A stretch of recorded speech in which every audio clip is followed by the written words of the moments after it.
hi to everybody who's joined. Thank you so much for being with us today for this event hosted by the Political Science Department at Pace University. My name is Morgan. I'm one of the admission counselors in the Office of Undergraduate Admission. The topic of today's panel is, where do political science students get internships? So we have a faculty, some students from the Political Science Department. We're going to give you some their insights, experiences with real world experiences, and also just kind of go through how they see this fitting into their future careers. And at this point, I'm happy to pass things over to the chair of the political department at PACE, Dr. Amy Friedman. Great. Thanks, Morgan. So I'm the chair of the political science department, both in New York City and in Pleasantville. And I'm delighted to have 3 students joining me today, and they're going to do most of the heavy lifting for our discussion. But just to give a couple sentences about the political science department, I like to think of us as sort of a Goldilocks department. We're big enough that there's lots of choice in the classes that you pick each semester, but we're small enough that you get a chance to really get to know the faculty. And most of the classes are taught by full-time faculty, so these are people that you're going to interact with throughout the course of your time at PACE. We teach classes across the subfields of political science, political theory, or political philosophy. So, you know, everything from the ancient Greeks all the way up to modern philosophy on things like gender, race, and social justice issues. We teach classes on American politics. The election this year gave us lots of good things to talk about and crazy things to talk about and do, and Cheryl will tell us how she got involved. We have a lot of courses offered in international relations or comparative politics, that is political systems of other countries. And one of the things we're most proud of at PACE is our Model UN program, and some of these students that are here are really active in that, so they can answer questions about it. Students take courses across all those different areas: theory, American, and international classes. You can do internships for credit towards your major or your minor. And all of the students that are here with us today have done a variety of really interesting things and taken advantage of being in New York City. So I'm going to give each of them a chance to introduce themselves to you. Maybe if each of you tell us who you are, where you're from, your hometown, what year you are at PACE, and then a little bit about your internship. And then once everybody's had a chance to do that sort of introductory piece, I'll dive in with some more in-depth questions. Cheryl, let's start with you. Hi, my name is Cheryl, and I'm from Singapore. So I've been at PACE for like 2 semesters now, but I'm a sophomore because of like some transfer credits. And I did an internship with Nicole Maliotakis' campaign, and Nicole Maliotakis was the candidate running in New York 11, representing Staten Island and South Brooklyn against incumbent Max Rose, and that was an interesting experience. I'll touch on that a little bit later. Okay, great. Morgan, let's go to you. Sure. Hi, everyone. I'm Morgan. I'm a senior at PACE. This is actually my last semester. I'm able to graduate a semester early. I'm from Yonkers, New York, which is right outside the Bronx, but I actually still chose to dorm at PACE. So I really was, throughout my PACE career, living in Lower Manhattan in the dorms. And my internship was with a gun violence prevention group. And again, I'll touch on that later. And I also have some campaign experience as well. All right, and last but absolutely not least, Carter. Hi, everybody. My name is Carter. I use he, him pronouns. I am currently in Pittsburgh, PA, and I've done a variety of different internships and stuff on campus. I have worked for the United Nations as well as the New York Civil Liberties Union, and I TA the Model UN class that Dr. Friedman was talking about. Great, you guys are really like brief and to the point. So Carter said he TA'd, he's a teaching assistant or a head delegate to the Model UN program. Let's go in reverse order, and Carter, I want to have you go back to maybe both the Model UN and the internship that you did at the UN. Can you kind of talk about how you got interested in those things and how you got connected to the internship opportunity? Of course. Pace University's PoliSci graduation requirement requires a workshop. It requires 3. Workshops are basically pre-internships and sometimes even internship opportunities that really prepare you for external to your academic pursuit, like careers and things like that. So one of them that they offer is Model UN, and you can take that up to 3 times for credit at the university. So I took that starting my first semester sophomore year, and I did it for 3 semesters straight, and then ran to be a head delegate, which is basically just a teaching assistant for the class and a facilitator of, you know, the conversations and the things that are going on during this program, as well as at the conferences in DC, New York, and abroad.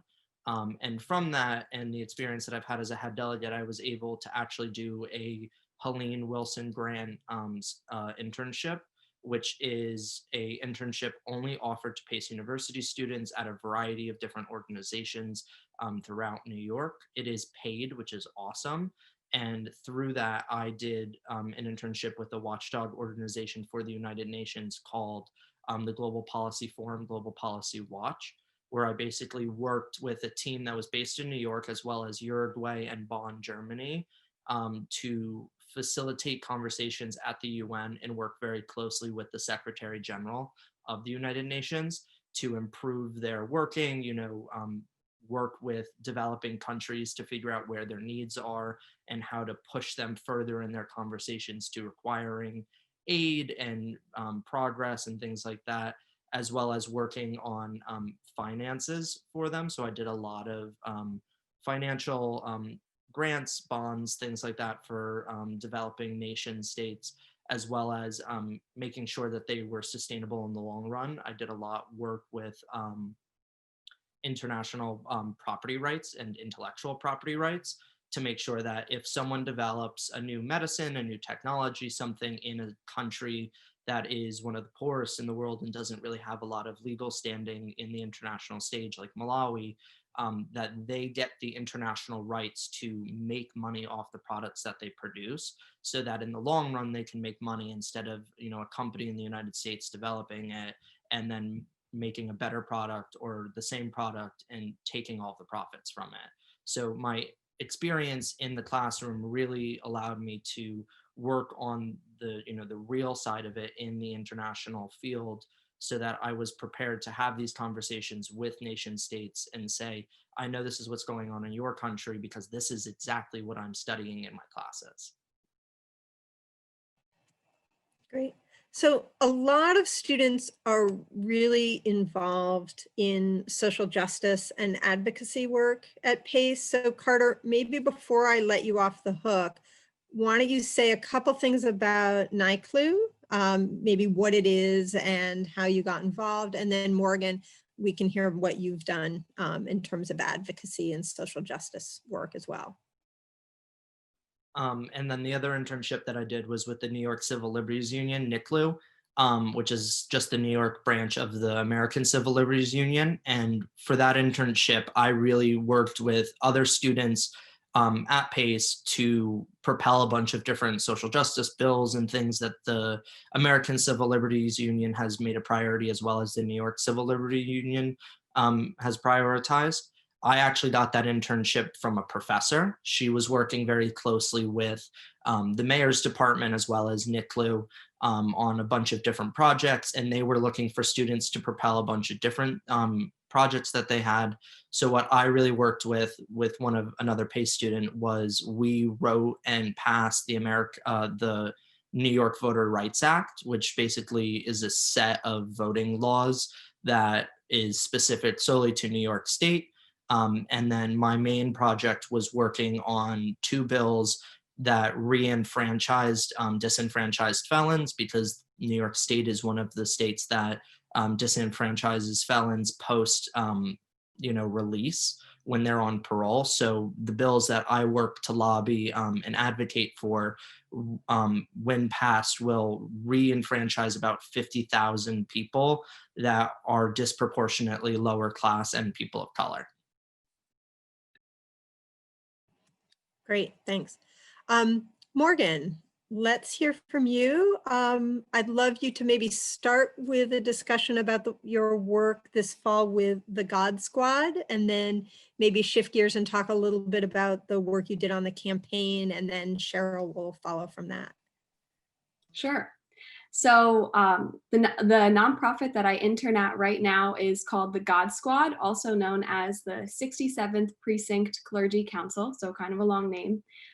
They're a group of clergymen, and they're based in East Flatbush, Brooklyn. And so East Flatbush, Brooklyn is represented by the 67th Precinct. So this precinct sees probably the highest number of violence across the country, definitely in Brooklyn. And there are a lot of different gun violence incidents. So as a result of that, the God Squad has been around for 10 years, and they respond to incidents of gun violence working directly with this 6th-7th precinct. So the second that an incident of gun violence occurs, we really get a text message right on WhatsApp, and we show up right at the scene. I don't, but the clergymen do. And they respond to the violence. So whether it be just simply consoling the mother who just lost their son or daughter to violence, they handle the funeral services, because we have a mission that no shooting should go unnoticed in East Flatbush. This is not normal. We're here together, we're a community, and we are uplifting each other to ultimately put an end to this violence. So where I come in as an intern is to sort of do some of the back end work. I've learned a lot along the way. So whether it be applying for a grant or writing out the protocol that they do when they show up, so that we can share this protocol with other police precincts and other groups that want to get on the ground level and do this work as well, so that we can spread this message and, anti-violence across the country and ultimately across the world. Additionally, what I do through the God Squad in my own time volunteering is I volunteer twice a week at the Brooklyn District Attorney's Office, and I write resumes for those who are formerly incarcerated. So again, similar to Carter as well, I did my own research with that same professor. Her name is Dr. Kiku Huckle, and it was my workshop class. It was called Race and American Political Development. And I did research where I found that those that were formerly incarcerated have a very difficult time re-entering society for a number of reasons. And one of those reasons is that when you get a new job, it's not stable. So there's either not steady wage growth, or it's, easy to lose that job, unfortunately. So where I come in now is that I help write resumes and work with this reentry bureau out of the Brooklyn District Attorney's Office that really appoints a case manager for every single person that was formerly incarcerated and walks through the doors of the office. So that's some great work that I found myself doing solely because of my research at PACE. And then also over the summer, I worked on a political campaign for, his name's Andam Gebergorgis. He was running for Congress in the 16th district, and he dropped out to endorse Jamal Bowman, who is now the congressman. So it was just a few months of my time. It was my first political campaign, and probably my only one. Even though I'm a political science student, I don't think campaigning was really where I belong, but I did learn a lot of that back end work of just simply organizing spreadsheets and communicating with people over the phone, hearing issues right from constituents to then implement some new grassroots, aid to local communities. So that was something that I took away from that experience. Great. Yeah, and I think, Morgan, you bring up a really good point. When people hear that you're studying political science, I think they often believe that that means you want to go into politics. Either you want to run for office or work in politics. And so one thing I would say for those who are listening to us, political science students go on into lots and lots of different things. Some do go into politics, some go to law school. People do advocacy work. They go work in government itself, right? Trying to implement the actual policies. They go into social services. Sometimes, they go to Wall Street. A political science degree doesn't lock you in to any one thing. And so, if people sort of roll their eyes at you and you say you're studying political science, it's okay to right? Carter's laughing. It's okay to reassure them that it doesn't always mean you have to go into politics itself.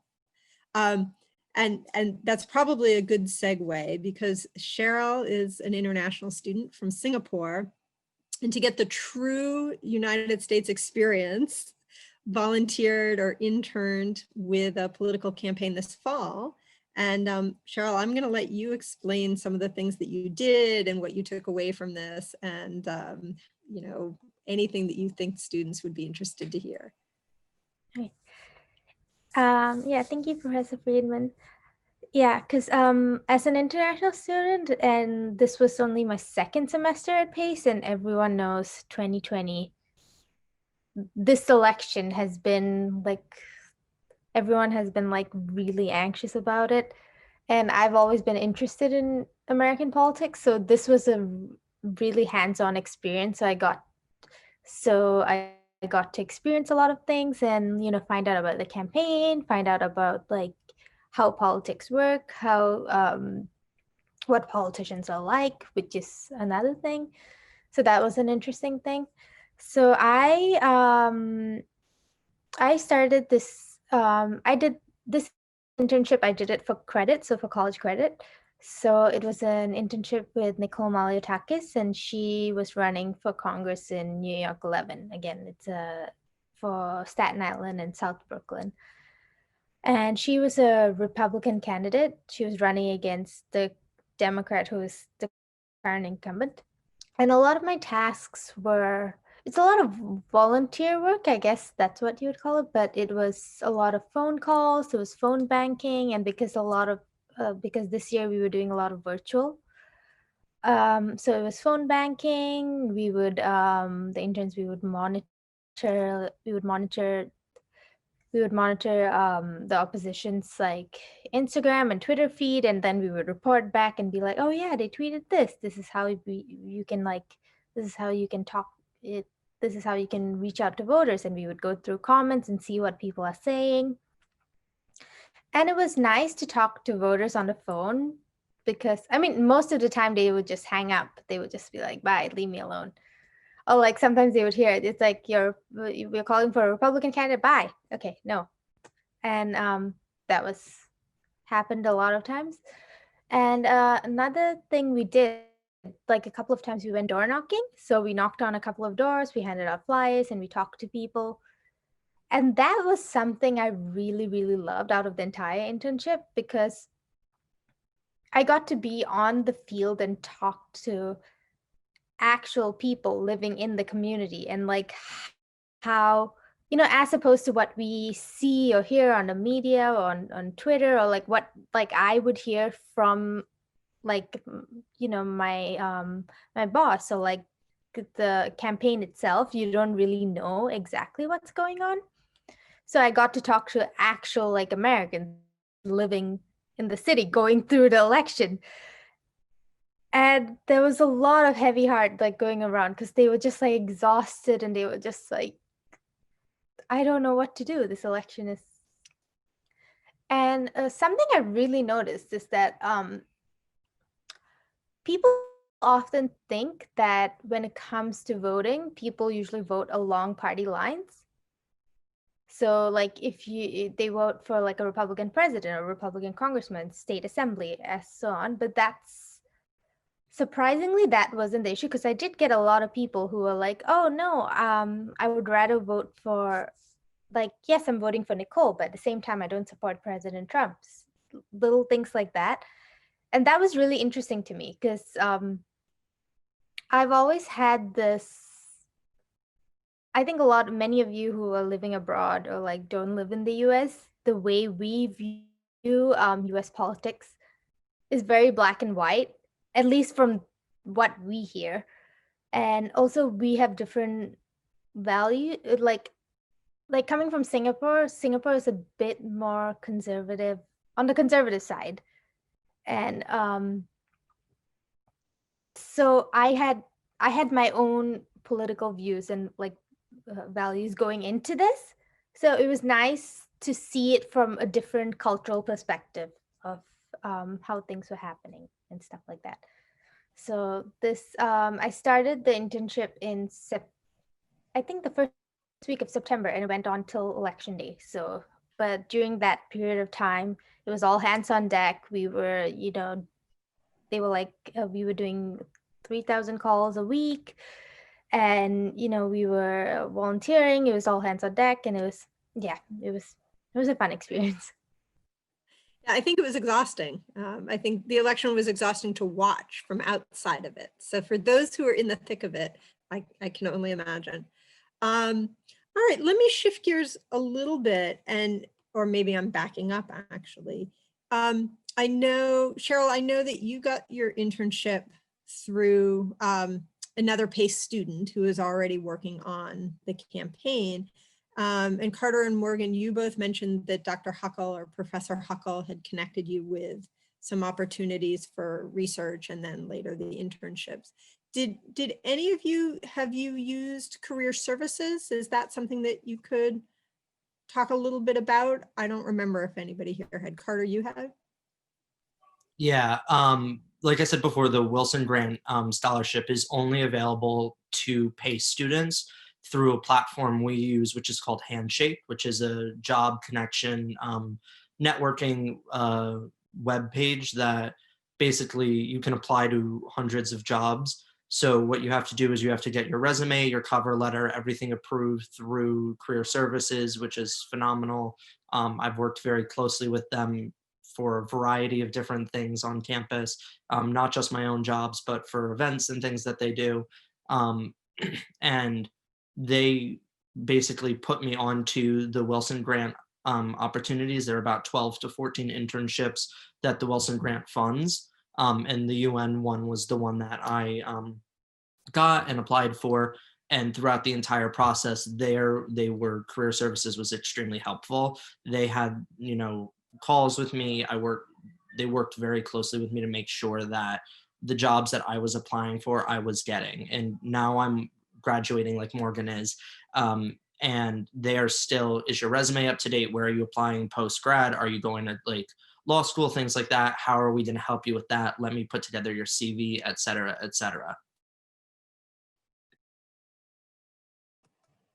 Great. Morgan, had you used Career Services also? Yes, I have. They've helped me to write my resume and more specifically tailor the resume to a specific job. So in the past, they had like a ton of summer internships and summer jobs that were again available only to PACE students. And I'll be honest, I didn't get any of them, but it doesn't mean anything because I ended up getting my campaign experience and had a ready to go resume for that. So you're not going to get everything that you apply for, and that's okay. But Career Services really genuinely is there to help you tailor your resume, help you write your cover letter and address it properly and everything like that. And also they really advocate for you. So they can call the place you apply and check and see what's the status of the application. So that really is meaningful and something that you should consider when looking for colleges to see if they have that infrastructure and those offices available to you. Great. The other thing that I might throw out there is a lot of students find their internships or part-time jobs or even, first jobs out of college from either other classmates or from recent alums. The political science department hosted a number of events this fall, one of which was a career panel, and I know Morgan helped work with Dr. Bolton to put that together. The panel that we hosted this fall was on careers in law, some traditional law school kind of jobs and some non-traditional law jobs. We're going to be hosting another career panel in the spring for our majors and interested students. I'm going to be hosting a panel on labor activism in February. We also had this semester speakers coming in talking about the political protests in Hong Kong. So there's a lot that goes on in the department, and students are encouraged to network and talk to each other. And we have an Instagram page that we're trying to post information to, and certainly a listserv. So anytime I get information on internships or jobs, we send it out to all of our students. So I encourage students to check their email and, stay on top of the information that we throw out there. Last thing before we really open it up to questions, maybe we'll go through one more time. And if you could tell us a little bit about maybe why you chose to come to PACE, and what you think you've gotten out of some of your courses in political science or other departments. I don't want to be exclusionary, but yeah, so why did you come to PACE, and what have you valued or gotten out of your classes? Cheryl, can we start with you? Sure. Like I said, I'm a second semester sophomore, so this is my second semester at PACE. And even though 2020 has been a strange year for a lot of people, I feel like PACE has been one of the best aspects of this year. Even though my first semester, we were in school for like a month, and then COVID happened and we went online. So my first college semester was completely online, and I was living in New York. I was living in like a different country, and I was away from home, and we were in a pandemic, but like somehow we still did pretty well, I would say. Like we still managed, and I still got to experience like my classes, interaction with like my peers and stuff like that. And PACE has really helped. They've been really hands on deck, and they've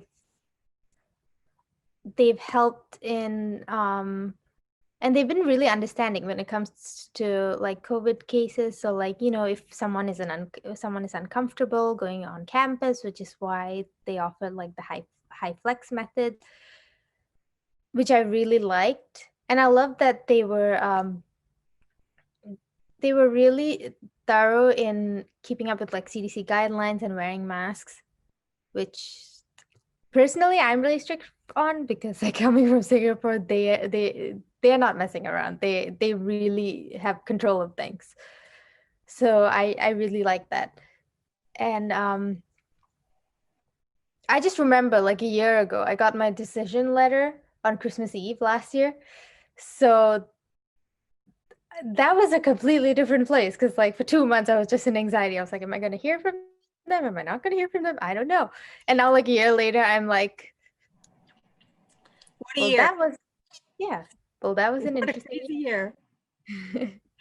Great. Carter, let's go to you. I'm not gonna lie. The reason I went to PACE is money, in two different facets. PACE gave me a lot of scholarship, but PACE is also really weird in the fact that their school motto, their mission, is the Latin phrase opportunitas, which is for opportunity. And PACE is right in the middle of downtown, New York, blocks away from the most money in the world, the Wall Street. Like the amount of opportunities that the university had was kind of like bursting at the seams. When it came to working directly with the administration, I work really closely with Dr. Friedman, with a lot of different orgs and clubs that I'm a part of, and with the jobs that they have. Like Morgan was saying before, career services will literally harass your opportunities for employment until they hire you. They are very involved, very hands-on when it comes to making sure that you get a job post-graduation and during your time there. And that was something that I said, all right, I don't have enough money to run around Manhattan and New York City getting a job and whatever, so I'm gonna need something. And I got to PACE, and they were like, of course, here are paid jobs on school grounds, and here are also jobs outside of the school that you can do during the summer. They made sure that I was always working and had a resume that I'm applying to law schools now, and they were like, here you go, you're ready, like just go. You've had the chances and you took, a lot of opportunity. You took for granted all that opportunity, and now you're ready to go.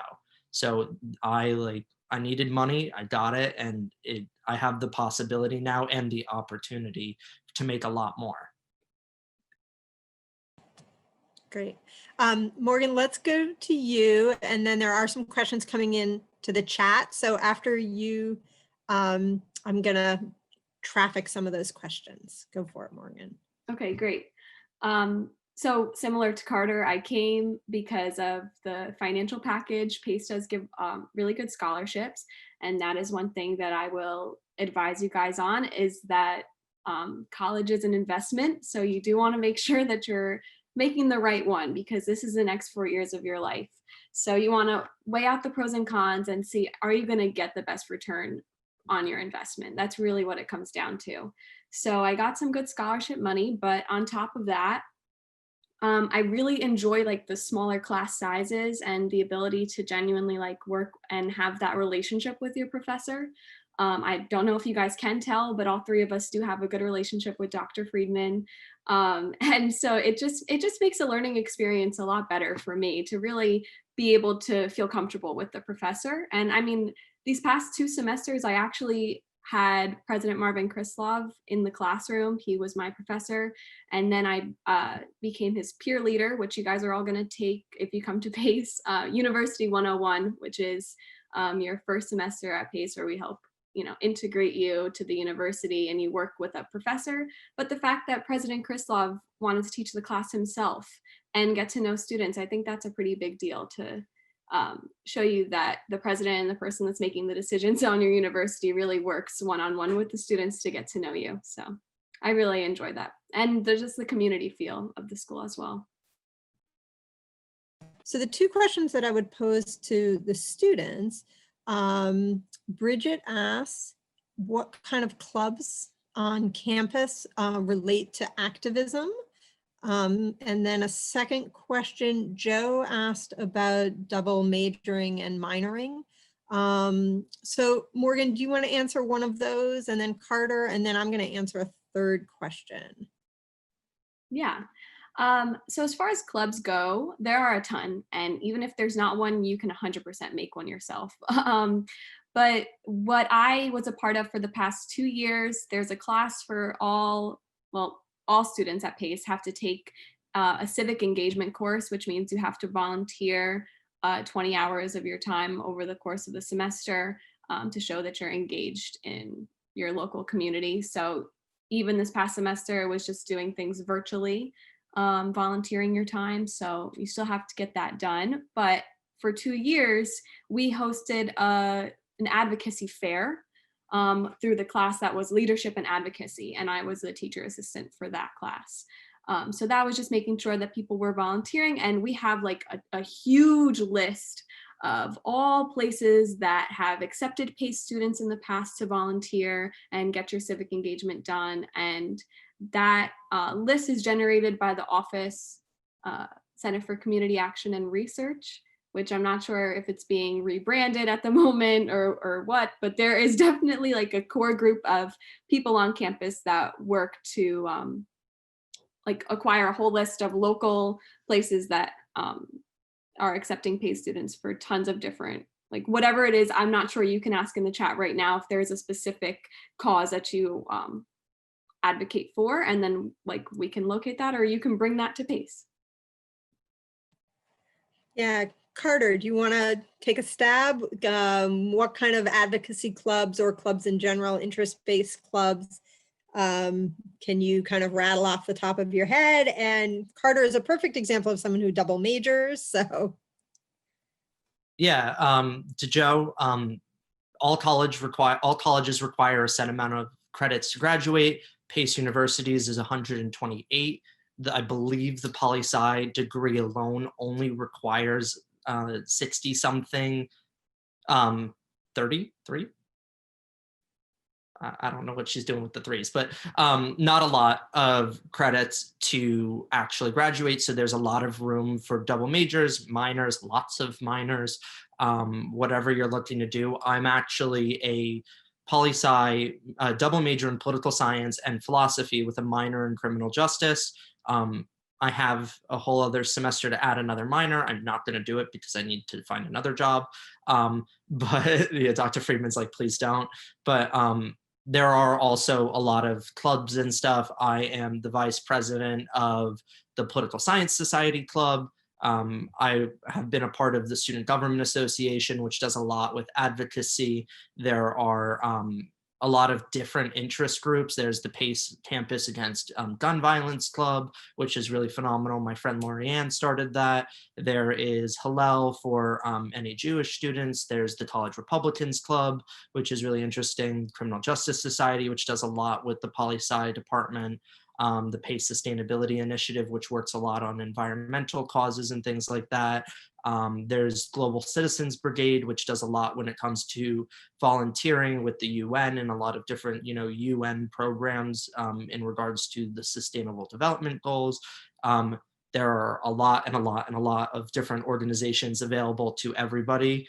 And the reason that I am involved in so many of them is because we pay for them. The money that goes to the student organizations is paid and run solely by students. Every student contributes to the student activities fee, which produces about $1.3 million for the students to spend at their discretion. So the Student Government Association is in charge of allocating that to the variety of different clubs and organizations on campus. And it's just an amazing opportunity to build your resume, meet a lot of new people, and do some really, really cool and fun stuff.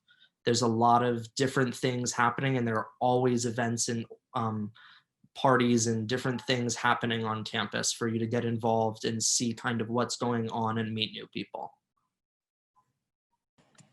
Bridget had asked, and it sounds like you have some interest in environmental issues and advocacy. And actually, we have a professor who has taught public policy for us, and his specialty actually is environmental legislation. And he's worked in Albany to try and advance environmental provisions for New York State. And he does a lot on, he's now actually working with the Seidenberg School, which does computer science kinds of things, and is doing really data gathering, all having to do with things like water quality and the environment and sustainability. So it's easy to double major with political science and virtually any other major because it's only 11 classes for your major, 33 credits for political science. So that does leave a lot of room in your schedule for minors or a double major. And Bridget, the other part of your question was about careers. And the good news, bad news is, the bad news is there's no one answer. So I don't have, like the quick answer.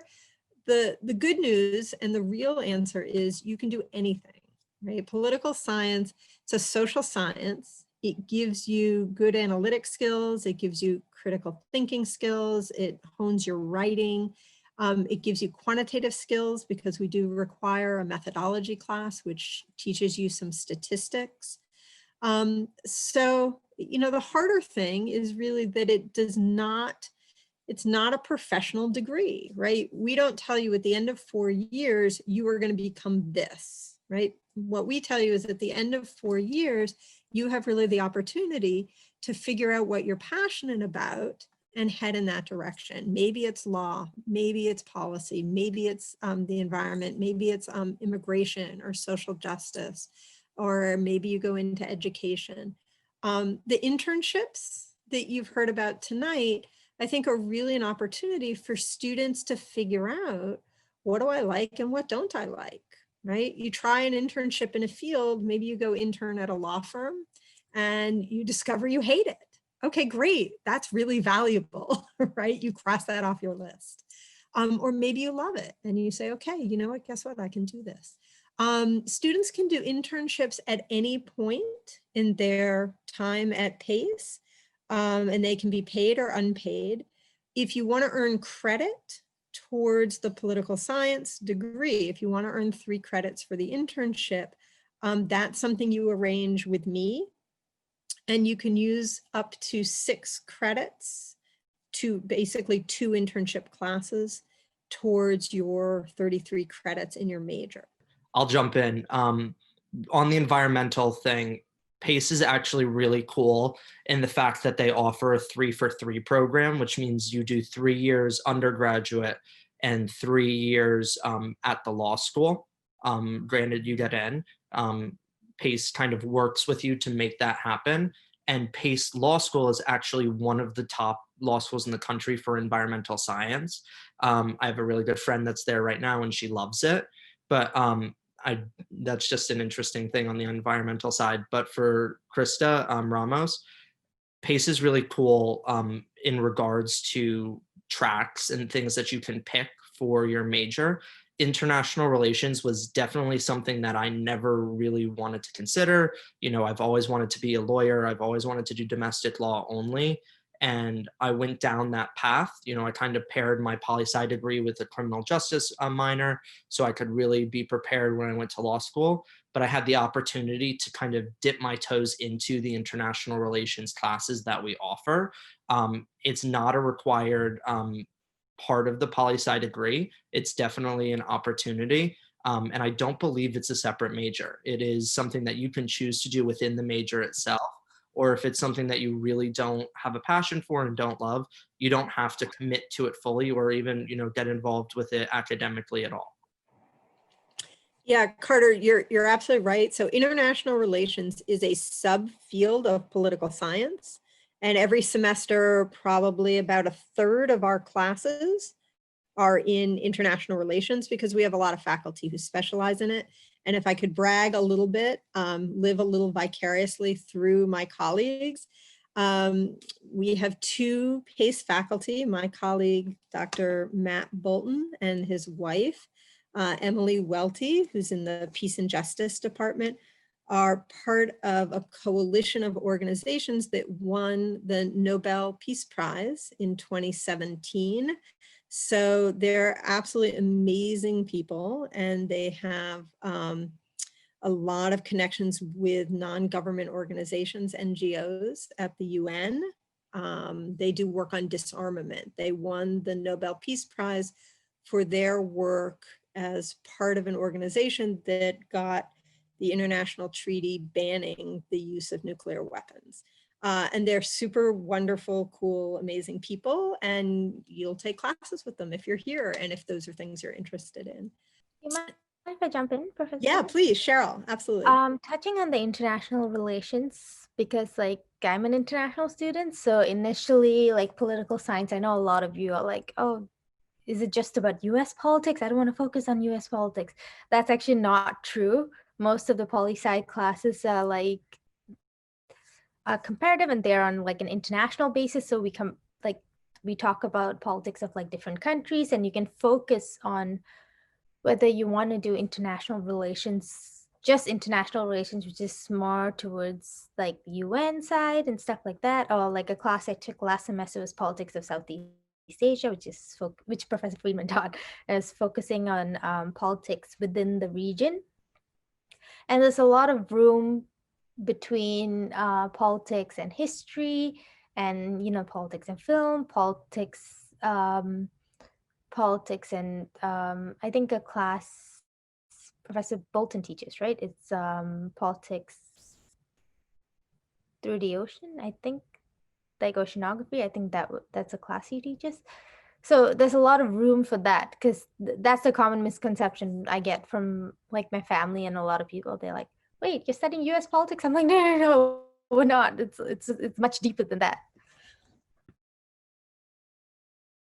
Yeah, I actually, I'm a political science major, communication studies minor. So I also do politics and communication. I just took a class this semester called political communication, where we went over the election and just kind of like how both sides present their arguments, and then how do you have productive conversations with family members and people during the election. So I always find that interesting, of just how do you communicate about political ideologies and beliefs. And I am similar to Carter in that I also want have the law school focus, but my niche with PoliSci is more so very much like local, grassroots, hands-on, like let's organize our small unit right in this corner. And if everyone organizes their small communities, then the world or the country or the state, however much smaller you want to get, will see some progress. So that's my mindset in being a poli-sci major. So I don't know everything about international relations or even, you know, everything going on in the election. Of course, I'm learning as I go along and have learned a lot, but definitely my niche with this major is small community grassroots work and like local government. There was a question earlier, I think from Grace in the chat about what the most popular internships are. And I guess I would have to say, and I probably should do some better record keeping on this. I would say the most popular internships are probably those at the UN or with organizations affiliated with the UN and working on campaigns. You know, the nice thing about being in New York City, and of course there's, you know, every 2 years, every 4 years, there are a zillion political campaigns going on. And look, I will say this, wherever you are, candidates always need free or cheap labor. So it is relatively easy, Charles laughing, it's relatively easy to get involved in a campaign. And it's a great way to kind of test the waters and see if you're interested and if you like politics. And as Carter answered, lots of internships certainly are competitive, of course. But again, sometimes I just get an email from an alum, you know, asking for interns, and I just, you know, send it out to our majors. So not everything is widely advertised. I'd say there's just a lot of variation. It's also really interesting. Stephanie asked earlier about what sets our poli-sci department apart from other, you know, schools in the city and things like that. Some of the other panelists were talking about before, we have really small classroom sizes. I know that's a priority of yours, Dr. Friedman, is to make sure that, you know, classroom sizes don't max over, you know, 30, 40. So you can really get a one-on-one feel with the faculty. And that's really beneficial because the faculty that we have are experts in their field. You know, they know other people that are experts in their field that are looking for interns, looking for things like that. Like Morgan and I both got an internship directly from working with just one of our professors, being in her class. And what really sets us apart is we have the opportunity with our faculty in the poli-sci department to say, all right, this is the stuff that we're interested in. This is the stuff that, you know, the class might not be so interested in, and really tailor our interests to what's going on, as well as make those personal connections in and outside the classroom that are really beneficial for internships. And something else that they are really great at is their assignments aren't just academic. They're not boring. They're not kind of busy work. They're actually very useful for job interviews and things like that. I know for a fact I've used some of my essays for Dr. Friedman as writing samples for applications. I've used, you know, Dr. Huckle's statistics class that poli-sci students have to use as a resume builder. I've used the research that I've done for different interviews as additional classwork and to support some faculty members when they're giving these lessons. It's really a collaborative environment.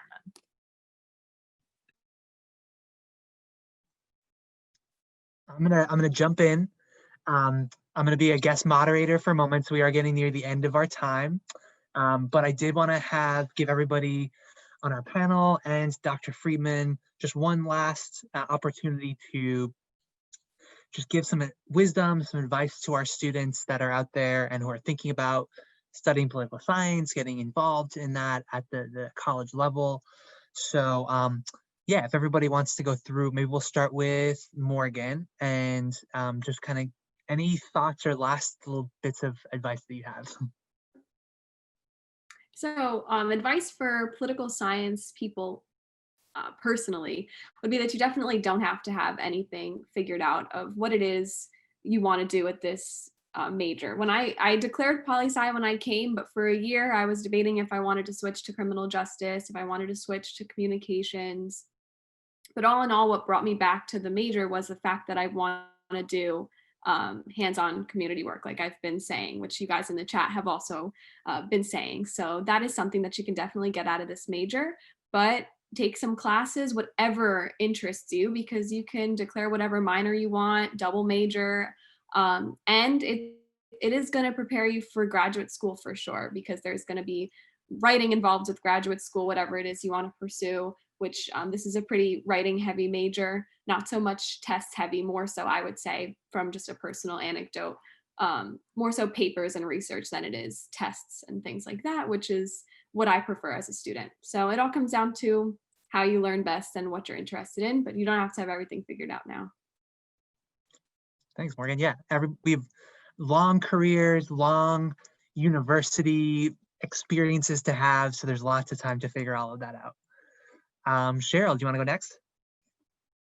Sure. Again, touching on Morgan's, I get how a lot of you might be anxious right now. They're like, oh my God, do I have to declare a major? I don't know what I want to do with my life. I get where you're coming from, because I still have 2 more years before I graduate, and I'm kind of somewhere in the same boat. I'm like, I don't know what I want to do with my life. But I think once you get to PACE and you start choosing your classes, you just look through the list of like what classes PACE offers you and like what you feel is interesting to you.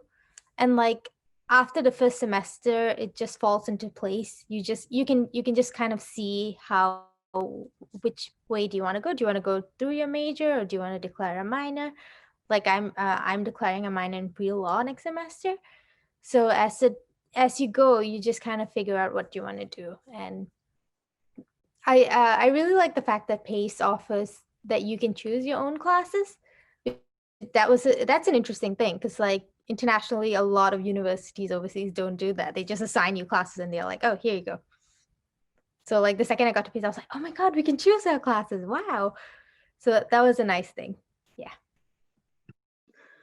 Thanks so much. I also went to university abroad and had the same experience when I started getting involved in universities here. Like, wow, so much choice. It's not all just given to you. And then Carter, if you want to give us some last words of advice. My last word of advice is, if you go to PACE, if you go elsewhere, you're paying for it. Like this is your money. It might be through loans and it might not feel real, but like you're gonna have to pay that one day. So get what you're paying out of it. There is absolutely no reason that you go to a college and you don't get involved and you don't work and you don't do anything. You go to your classes, you don't pay attention. College is exactly what you make out of it anywhere, not just at PACE, but literally anywhere. You could go to Yale and still be miserable. Like, you should take advantage of every opportunity that you get. And at the end of the day, how your college experience relies solely on you. So make the best of it. Like, it sounds cheesy and corny, but with $1.3 million, there are so many students at PACE that just choose not to get involved. And then they're like, oh, I'm so upset. And, at the end of the day, I can't feel bad for them, because I have a great time here, living in the middle of Manhattan, doing jobs, internships, et cetera, going to amazing events, making a lot of great friends through clubs and stuff. So it really is what you put into it. So wherever you go, if you go to PACE, put effort in and you're going to see a lot of return. Yeah, it's not just part of it's the piece of paper you get at the end that you can show employers, but so much more of it's the experiences you have, the things that you yourself put yourself out there and get over the time here. And then finally, Dr. Friedman, any pieces of advice for our prospective students out there? Yeah, I mean, actually, I think the students have done a better job than I could. They've said really the most important things, which is get out of your comfort zone, take your time, take classes with professors you really love, right?